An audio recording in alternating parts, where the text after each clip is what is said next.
السلام علیکم ورحمۃ اللہ وبرکاتہ۔ ناظرین کرام، بہنوں اور بھائیوں، جہیز کیا ہے اور ہمارے دین اسلام میں اس کے حوالے سے ہماری کیا رہنمائی کی گئی ہے؟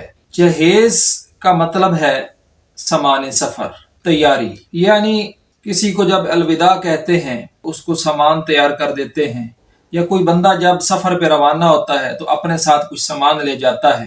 یہ جہاز جو ہم نے سنا ہے، یہ بھی اس لیے جہاز ہے، عربی کا لفظ ہے کہ اس کے اوپر سامان سفر لدا ہوتا ہے۔ تو لیکن یہ جو جہیز کا لفظ ہے، عام طور پہ ہمارے معاشرے میں استعمال ہوتا ہے کہ جب بیٹی کو، بہن کو نکاح میں دیا جاتا ہے تو ماں باپ یا اس کے بھائی جو ہیں، جو بھی اس کا سرپرست ہے، اس کو کچھ نہ کچھ ساتھ ہمدردی کے طور پہ اور تعاون کے طور پہ دے کر خوشی اور فرحت محسوس کرتا ہے۔ تو سوال یہ ہے کہ کیا یہ لازمی ہے؟ یہ لڑکی کے گھر والوں کے اوپر یہ فرض ہے؟ اور کیا لڑکے والوں کی طرف سے اس کا مطالبہ کیا جا سکتا ہے؟ کیا یہ وراثت کے قائم مقام ہوتا ہے کہ بچی کو جہیز دے دیا جائے تو اس کے بعد وراثت سے اس کی چھٹی؟ کیا یہ اس قدر ضروری ہے کہ اس کے گھر والوں کو قرض اٹھا کے بھی اس کو سر انجام دینا پڑے؟ تو یہ کچھ سوالات ہیں کہ جو ذہن میں جنم لیتے ہیں۔ تو آج کی اس نشست میں کوشش کروں گا کہ ان تمام سوالوں کا جواب مہیا کر دیا جائے۔ دیکھیں، یہ جہیز کا جو معاملہ ہے، اس کے حوالے سے ہمارے ہاں انتہائی رویہ پایا جاتا ہے۔ بعض کے خیال میں اس کے بغیر انسان کسی کو منہ دکھانے کے قابل نہیں رہتا، اور کچھ دوسرے حضرات اس انتہا پہ ہوتے ہیں کہ وہ اس کے حرمت کے دعوے دار ہوتے ہیں کہ یہ دینا ہی حرام ہے۔ تو بات یہ ہے کہ چند شرائط کے ساتھ اگر کوئی اپنی بیٹی کو، بہن کو جب کسی شریف آدمی کے نکاح میں دیتا ہے تو اگر اس کو ہمدردی اور تعاون کے نقطہ نظر سے کچھ نہ کچھ دے کر خوشی محسوس کرتا ہے تو شرعاً اس میں کوئی قدغن نہیں ہے، جیسا کہ میں نے عرض کیا کہ کچھ شرائط کے ساتھ۔ کیونکہ نبی علیہ الصلوۃ والسلام سے بھی دو روایات میں عرض کرتا ہوں، نبی علیہ الصلوۃ والسلام کا اس حوالے سے کیا رویہ ہے وہ بھی میں آپ کے سامنے رکھ دیتا ہوں۔ سنن نسائی کتاب النکاح حدیث نمبر 3386۔ نبی علیہ الصلوۃ والسلام نے جب حضرت فاطمہ رضی اللہ تعالی عنہا کو حضرت علی رضی اللہ تعالی عنہ کے نکاح میں دیا، ایک چادر، دوسرا مشخیزہ اور تیسرا تکیہ، اور تکیے کے اندر اون کی بجائے اذخر گھاس تھی، اس میں بھری ہوئی تھی۔ تو یہ مسند احمد کی پہلی جلد کے صفحہ 104 پہ کہ جس میں ذکر ہے کہ رسول اللہ صلی اللہ علیہ وآلہ وسلم نے اپنے لخت جگر حضرت فاطمہ رضی اللہ تعالی عنہا کو ایک چکی اور 2 مٹکے بھی دیے۔ محدثین فقہاء اس کا کچھ پس منظر بھی بیان کرتے ہیں کہ حضرت علی رضی اللہ تعالی عنہ نبی علیہ الصلوۃ والسلام کے زیر کفالت تھے اور ان کی مالی حالت بھی خستہ تھی۔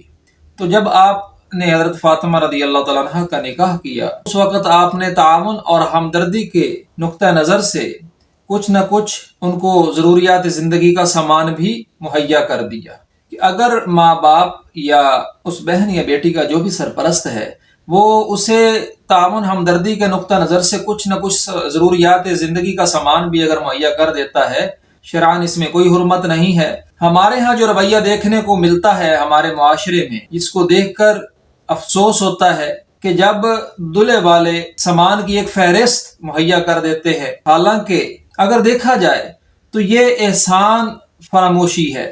ایک شخص اپنی بیٹی کسی کے نکاح میں دے رہا ہے، کیا اتنا کافی نہیں ہے کہ اس کے اوپر جو ہے مزید مطالبہ کر دیا جائے؟ یہ یقیناً احسان فراموشی ہے۔ حالانکہ اللہ تعالیٰ نے مرد کو قوام بنایا ہے، سرپرست بنایا ہے، یہ اس کے شیوہ مردانگی کے ہی خلاف ہے کہ اس کے گھر والوں کی طرف سے یا اس کی طرف سے کسی قسم کا مزید مطالبہ کیا جائے۔ بلکہ اسلام نے تو، قرآن نے تو اس کی ذمہ داری لگائی ہے کہ اس نکاح میں بلکہ وہ اپنی حیثیت کے مطابق حق مہر دے، حق مہر میں جو ہے کچھ مال دے، بجائے یہ کہ وہ الٹا مال کا تقاضا کرے اور مطالبہ کرے۔ تو معزز بہنوں اور بھائیوں، بیٹی بہن کے گھر والے جو سرپرست ہیں اگر کچھ دیتے ہیں تو اس کے لیے وہ کون سی شرائط کو ذہن میں رکھنا چاہیے کہ جن کو ملحوظ خاطر نہ رکھنے کی وجہ سے پھر آپ اس کو حرام کہہ سکتے ہیں؟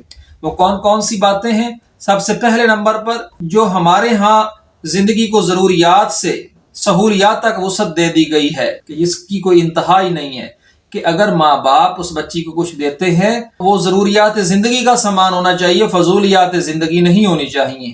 اور اس میں کوئی ایسی چیز بھی نہیں ہونی چاہیے کہ جو ناجائز ہو۔ پھر لڑکا یا لڑکے والوں کے گھر والوں کی طرف سے اس میں کسی بھی قسم کا مطالبہ بھی نہ کیا گیا ہو، اور اس کے لیے سرپرست کو اس قدر قرض سے بھی بوجھل نہ ہونا پڑے کہ جس کا وہ متحمل نہ ہو، اور پھر یہ دیتے ہوئے اس کو لازم نہ سمجھ لیا جائے کہ اس فریضہ کی ادائیگی کے لیے اس جہیز کا دینا بھی جو ہے کوئی فریضہ ہے۔ اور جب اس بچی کو کچھ دیا جا رہا ہے تو اس کے لیے اس کے پیچھے سرپرست کے ہاں تعاون اور ہمدردی کا جذبہ ہونا چاہیے۔ یہ نہیں کہ اس کو وراثت کے قائم مقام سمجھ کے اس کو دے دیا جائے اور اس کے بعد اس کو وراثت سے محروم کر دیا جائے۔ جہیز کبھی وراثت کے قائم مقام نہیں ہوتا، جو کہ ہمارے ہاں معاشرے میں دیکھنے میں ملتا ہے کہ ایک بہت بڑا المیہ ہے کہ جب سرپرست دنیا سے جاتا ہے تو بچی والوں سے جو ہے اس کی وراثت کا حصہ معاف کروا لیا جاتا ہے، اور پس منظر میں یہی بات ہوتی ہے کہ ہم نے تو جہیز کی صورت میں سب کچھ دے دیا تھا، حالانکہ یہ بات غلط ہے۔ اس طرح سے جہیز دینا پھر حرام ہے۔ سرپرست جب اپنی کسی بیٹی کو، بچی کو الوداع کرتے ہوئے اس کو کچھ ضروریات زندگی کا سامان دے رہا ہے تو اس کو باقی بچوں کو بھی دیکھنا چاہیے، عدل و انصاف کے تقاضے کو پورا کرتے ہوئے اس کے ساتھ تعاون کرنا چاہیے۔ اور معزز ناظرین، سب سے آخری بات، یہ معاملہ یہ بالکل سادگی کے ساتھ کرنا چاہیے، اس میں دکھلاوا نہیں ہونا چاہیے، صرف ناک رکھنے کے لیے یہ بات نہیں ہونی چاہیے، اپنی استطاعت کے مطابق ہونا چاہیے۔ اگر یہ شرائط موجود ہیں تو پھر بچی کو رخصت کرتے ہوئے جو کچھ دیا جاتا ہے، جس کو ہمارے ہاں جہیز سمجھا جاتا ہے، تو پھر تو ہے ٹھیک، بصورت دیگر یہ بالکل ٹھیک نہیں ہے، کیونکہ حضرت فاطمہ رضی اللہ تعالی عنہا کو بھی نبی علیہ الصلوۃ والسلام نے رخصتی کے وقت کچھ نہ کچھ دیا، جیسا کہ میں نے ذکر کیا۔ دو روایات میں نے آپ کے سامنے رکھی کہ آپ نے مشکیزہ دیا، چادر دی، ایک تکیہ دیا جس میں اذخر غاز تھی، اور اسی طرح ایک دوسری روایت میں ہے کہ 2 مٹکے اور چکی تھی۔ لیکن وہاں پر یہ بات بذہن نشین رہنی چاہیے کہ جس سے آپ نے اپنی بیٹی کا نکاح فرمایا، یعنی حضرت علی رضی اللہ تعالیٰ عنہ آپ کے زیر کفالت تھے، تو ہر کوئی جب اپنی بچی کسی شریف آدمی کے نکاح میں دیتا ہے تو وہ آدمی کوئی لازمی نہیں کہ اس کے زیر کفالت بھی ہو۔ تو بہرحال اپنی بیٹی کو رخصت کرتے ہوئے کچھ نہ کچھ تعاون اور ہمدردی کے پیش نظر ضروریات زندگی کا سامان دیا جا سکتا ہے، لیکن اس کو دیتے ہوئے ان باتوں کو ملحوظ خاطر رکھا جائے تو پھر درست ہے۔ بصورت دیگر ہمارے ہاں علماء، مشائخ، محدثین، فقہا اس کو درست نہیں سمجھتے۔ اگر آپ کے ذہن میں کسی قسم کا کوئی سوال ہے تو آپ کمنٹ سیکشن میں فرمائیے، اور اس کے ساتھ ہی انشاءاللہ آئندہ کے لیے اجازت دیجیے۔ السلام علیکم ورحمۃ اللہ وبرکاتہ۔